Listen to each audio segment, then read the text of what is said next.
Hey, what is up, mortals? Welcome to Season 1 Part 3 of What If Quirks Were Outlawed. I just wanted to greet you guys by just saying, sit back and relax, you're in for a treat. So, we begin. Bakugo and Midoriya were shocked, for they didn't expect to see this. In front of them was none other than Stain, pushing back the flaming figure that was Endeavor. The two boys were still unsure of what to do, until the crimson-clad vigilante walked up to them.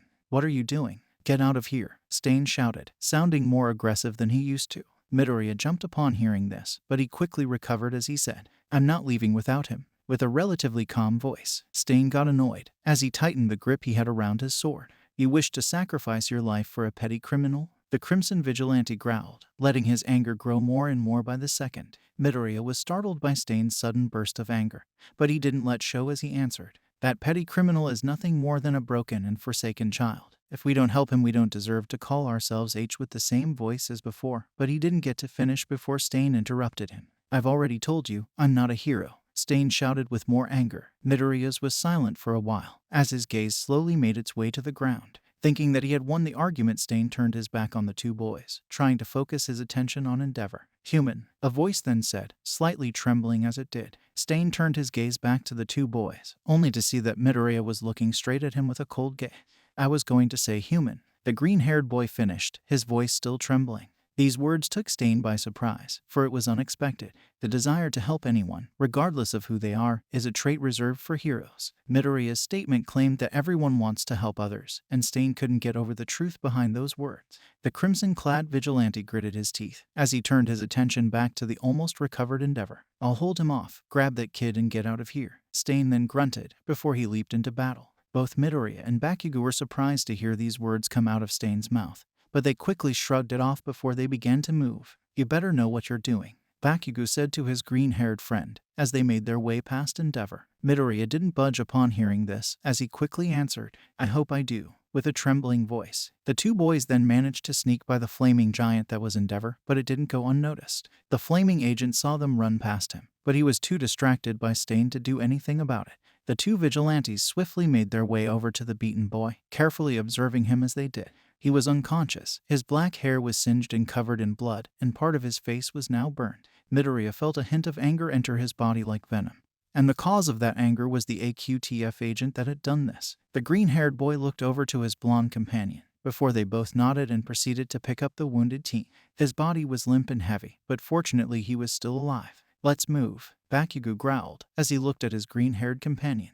Midoriya gave his partner a neutral look, before he nodded in response. The two then proceeded to slowly and carefully move away from the scene, in an attempt to not draw any unnecessary attention from Endeavor. The two were just about to leave, but were abruptly stopped. The second that they took a step, they could hear the sound of a loud bang, followed by the sound of fire. The duo turned their expressions towards the source of the sound, only to be horrified. What they saw was a crimson-clad man with burns and bruises lying on the ground. It was Stain, and he was in bad shape. What happened next only served to horrify the teens even more. Approaching the injured vigilante was none other than the flaming titan himself, Endeavor, and he looked to be in bad shape. He was limping as he moved, had numerous bleeding cuts, and he looked like he was on the verge of collapsing. Endeavor looked furious as he charged towards Stain in a jet of flame, intent on ending it now. Midoriya didn't even think. He just let go of the broken teen before he rushed ahead. The green-haired boy delivered a punch to the face of the flaming giant, drawing blood from his nose. Midoriya stood guard in front of Stain, as Endeavor recovered with more rage than before. He then charged once again, only to get blasted in the chest by an explosion.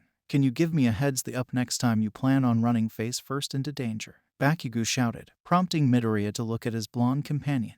Bakugo grunted loudly before he spoke up. It looks like we're not leaving without a fight, so how do we beat a guy that is a giant when compared to us? The blonde asked, sounding more calm than before. Bakugo's words made Midoriya focus, for he noticed something odd about Endeavor's approach. He only charged straight ahead, even after being hit, and stopped whenever he did. It was as if he didn't know any other way of moving. But why was that the case? Midoriya's eyes went wide when he finally realized the answer. It wasn't that Endeavor didn't know any better, he physically couldn't do it any other way. The flame giant's frame was one of the things that made him so formidable, but now it's become a liability. The alleyway they were standing in was cramped, as such it limits his mobility. Midoriya and Bakugo are much smaller in comparison, and right now it has become their greatest strength. Not only that, but Endeavor didn't look to be in his best condition. That's his weakness, he's too big. The alleyway is so cramped that he can only move forward and backwards, whereas we are small enough to be able to move almost freely. It also looks like he could collapse at any moment, so we probably have the advantage right now," the green-haired boy said with uncertainty as he took a stance. Bakugo looked surprised upon hearing this, until he looked and realized that it was true. Endeavor didn't have much mobility right now, unlike he and Midoriya. The blonde grinned widely upon this realization, as he too took a stance before saying,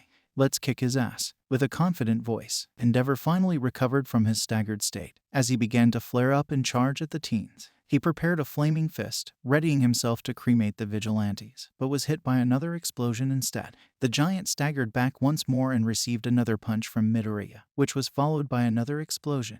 Midoriya and Bakugo continued with this strategy for a long while, whittling Endeavor down little by little. The flaming agent knew what would happen if he let this continue, and he refused to go down. Out of nowhere, a burst of flame erupted from Endeavor, knocking both Bakugo and Midoriya back. After that, he charged at them both, bearing the full intent to kill them. Midoriya was the first to act, as he got back up and faced Endeavor. The green-haired boy had acted out of instinct, and every movement made had been subconscious. The raging Endeavor closed in on him, and Midoriya responded by throwing a powerful kick straight into the jaw of his flaming opponent. All of the force from his charge had been added to the kick, and it caused Endeavor to fall backwards with the disgusting sound of bones breaking. During this time, Bakugo got up and fired one final explosion towards Endeavor, making him crash hard into the ground. The duo panted heavily as they stared at the now unconscious Endeavor. Bakugo then looked at Midoriya before saying, "I'm not following you on any more suicide missions," with a slightly annoyed tone before continuing to pant. The green-haired boy shrugged off his partner's comment as he went to see if Stain was okay. Bakugo noticed Midoriya's intention and proceeded to follow his lead. The two made it over to Stain and slowly sat him up.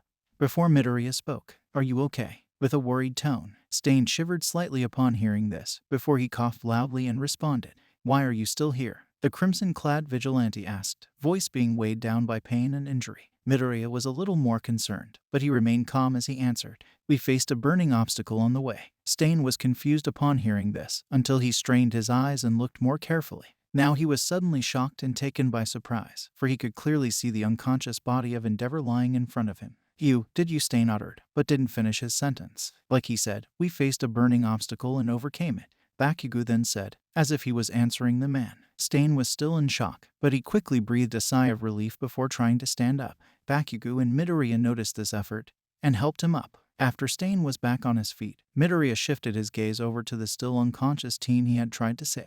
He was injured, and he definitely needed help. "Can you help Stain? I'll carry that one," Midoriya said to Bakugo, while pointing his thumb to the unconscious individual. The blonde grunted at first, but he still nodded as a response. Midoriya left Stain to Bakugo, before proceeding to carry the heavy and limp body of the injured teen. The group then slowly made their way out of the alley, carefully walking to avoid attention. Upon returning with Stain and the injured teen, Midoriya and Bakugo were immediately helped by Toshinori and Aizawa. They were both relieved to see their companions alive and well, but that quickly changed when Aizawa's gaze landed on the injured teen that they had dragged with them. "Who is that?" the tired man asked, sounding a little annoyed. Midoriya looked a little scared at first, before he calmed himself and answered, "He was getting beaten half to death by Endeavor, and he needed help," with a somewhat calm voice. Aizawa was still annoyed, as he then commented, "So you brought a stranger to our secret hideout." Midoriya froze upon hearing these words, for what he had done could have been bad. This stranger that he dragged with him could potentially sell them out, and it would be his fault if that happened. The green-haired boy calmed himself a little, after realizing that this was no different from what Toshinori had done to him and Bakugo. "I only did the same as Toshinori," Midoriya then said, calming himself down as he did. Toshinori felt proud upon hearing this, that the kid he saved went on to return the favor by saving someone else, but his joy was quickly drowned out by the extremely angry glare of Aizawa. "All right, what happened to Endeavor?" Toshinori then asked, trying to change the topic. Midoriya and Bakugo looked at each other, but they didn't get to answer before Stain spoke up. "They beat him up. By the looks of it, he was unconscious with a broken jaw," the crimson-clad vigilante said, sounding much calmer than he usually was. Both Aizawa and Toshinori were shocked to hear this. Not only did the teens manage to defeat Endeavor, but the way Stain had said it was like he was complimenting them for the first time. Everyone looked at Stain with a weird look, until he returned to his usual demeanor by asking, "What do we do about him?" While looking at the unconscious teen, everyone returned to their usual selves as they looked at the boy. "Let's cure his injuries first.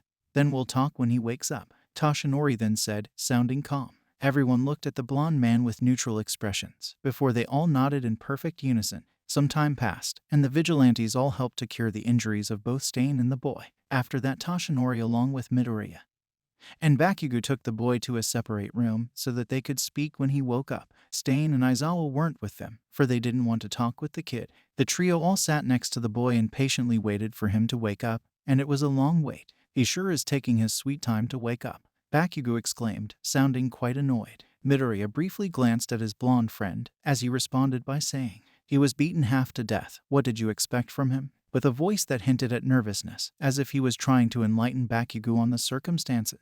Bakugo grunted in response to this, for he knew that his green-haired friend was right. "You need to have more patience, young Bakugo," Toshinori then said, his voice proud and booming as usual. Bakugo didn't respond once again, for right as Toshinori finished his statement they could hear a pained groan coming from the boy. The trio all turned their attention towards the boy, and watched as he slowly regained his awareness. "Where the hell am I?" the boy exclaimed, as he quickly looked at his surroundings. Toshinori was the first to act, as he stood up and said, "Calm down, you're somewhere safe," with a reassuring voice. The boy turned his gaze towards the trio, before he began to panic and shout, "Who are you? Are you with the AQTF?" Quite aggressively. Both Midoriya and Bakugo were caught off guard by the boy's sudden burst of anger, but they really shouldn't have been. The last thing that the boy probably remembered was being beaten senseless by an AQTF officer. It makes sense for him to turn on the defensive side. No, we're the opposite in fact. I'm Toshinori. These two are Izuku Midoriya and Katsuki Bakugo. They actually saved you from the AQTF officer that nearly killed you,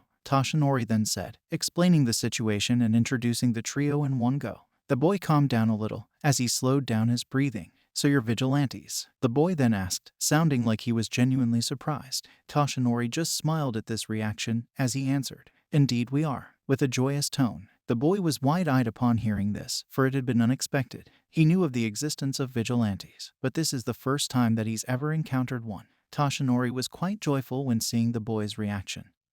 But he changed his manner as he cleared his throat before asking, "Young man, what is your name?" With a calm voice, the boy looked at Toshinori quite conflicted, as if he didn't want to share his name before he fought against it and answered, "It's Eijiro Kirishima." With a conflicted voice, Toshinori kept his previous demeanor as he continued to speak. "Well, young Kirishima, can you tell us what you were doing out there?" the blonde man asked, trying to remain as calm as possible. Kirishima looked away for a second, trying to avoid the question, but the more he avoided it the more he realized that he couldn't run away from it. "I was with a group of friends. We went there for supplies," the boy answered, clearly showing that he didn't like talking about it. Toshinori was about to ask another question, but was cut off by the slightly aggressive tone of Bakugo. "What would you need supplies for?" the blonde asked, sounding like he was attacking Kirishima. The black-haired boy didn't take this lightly, as he responded, "We live on the street and have absolutely nothing. Why do you think that we need supplies?" Kirishima said angrily, as if he was severely offended by Bakugo's statement. Bakugo looked away with a passive-aggressive expression as the room fell silent. No one knew what to say, for it was clear that Bakugo had killed Kirishima's desire to speak. The silence remained for an unbearable amount of time, until Kirishima moved to stand up. Toshinori looked at the injured boy with concern, as he asked, "What are you doing?" with a voice that clearly showed his concern. Kirishima remained aggressive, as he answered, "I'm leaving. I need to find my friends," before standing up and balancing himself on one of the walls. Toshinori was even more concerned now, as he said, "I wouldn't recommend that. You haven't fully recovered why," but was cut off by Kirishima, who shouted, "I'm leaving," in pure annoyance. Toshinori was distraught, as he realized that Kirishima had had enough of them. "The exit is over there," the blonde man then said, sounding defeated as he pointed to a door that was across the room. Kirishima didn't hesitate for a second, as he walked his way to the exit. The trio of vigilantes were all still and silent, but for different reasons. Midoriya hadn't said a single word during this entire event, for he had been carefully listening to everything that Kirishima had said. There was something in his words that intrigued him, and he decided to act on said intuition. The green-haired boy got up from his seat, before jogging to catch up with Kirishima. The black-haired boy could clearly notice the presence of Midoriya, but he paid it no attention. "How are you going to find your friends?" Midoriya asked with a hint of concern, not wanting to make the other teen any angrier. Kirishima didn't look at Midoriya as he answered, "I know where to look." Without stopping, the green-haired boy expected an answer that was similar to this, so asked a follow-up question, "And if they're not there?" the green-haired boy asked. Kirishima didn't change his manner as he quickly answered, "Then I'll keep looking." A part of Midoriya was happy to hear this, for it meant that Kirishima would stop at nothing to find his friends. What concerned him is what came next. Would they continue a life of crime on the street and eventually be caught? Or would they change their ways? The two then reached the door, where they abruptly stopped. Kirishima grabbed onto the doorknob,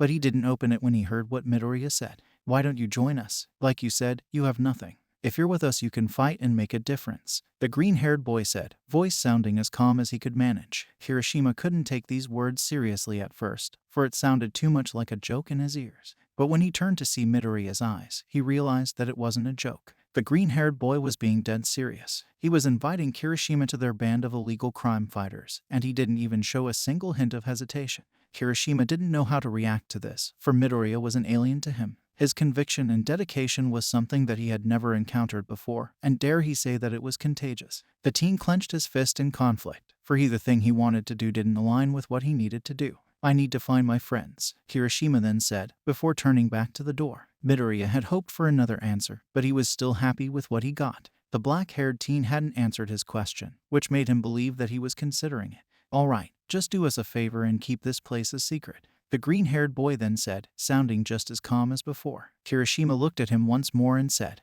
"Don't worry, your secret is safe with me. It's the least I can do for you." Before leaving through the door, Midoriya smiled upon hearing this. He had no concrete proof that Kirishima would keep his promise, but at the same time he had no reason to believe that he would sell them out. The green-haired boy proceeded to walk his way away from the door, realizing that both Bakugo and Toshinori had already joined Aizawa and Stain in the other room. Meanwhile, at another location, far away from the vigilante's hideout, was an unordinary man. This man was going through the reports of the most recent events, and it served to both shock and confuse him. The report mentioned that a fellow officer of the AQTF, codenamed Endeavor, had been defeated and injured. That alone was intriguing, but what served to shock the man was the description of the suspects. They were teenagers, mere teenagers. The fact that someone so young managed to overpower and defeat Endeavor was hard to believe, even when considering the fact that he was outnumbered. "Just what are you really?" the man asked himself, as he actively tried to figure out who these young and mysterious vigilantes were. Outro. Thank you all for indulging yourselves in the story thus far. I hope you enjoyed it. Now, there are a few more things that I'd like to go over before the video ends. Firstly,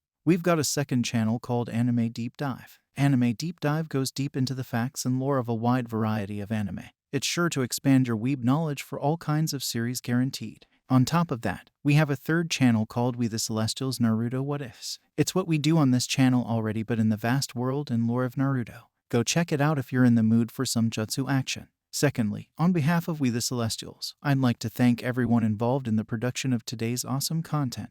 Their details will be in the description below. Lastly, if you're interested in what we do here at We The Celestials, then I would like to extend out an invitation to join the team. The only caveat being we only accept members 16 years and up to join our crew. You can sign up for whichever category fulfills your interests by joining the recruitment Discord using the link in the description below. Our Discord is an all-around fantastic place to be. Whether you're a fan or looking to join our band of misfits, we're always looking for members to join us. Well, that's it from us for today's video. So, thank you all for watching, and have a great day.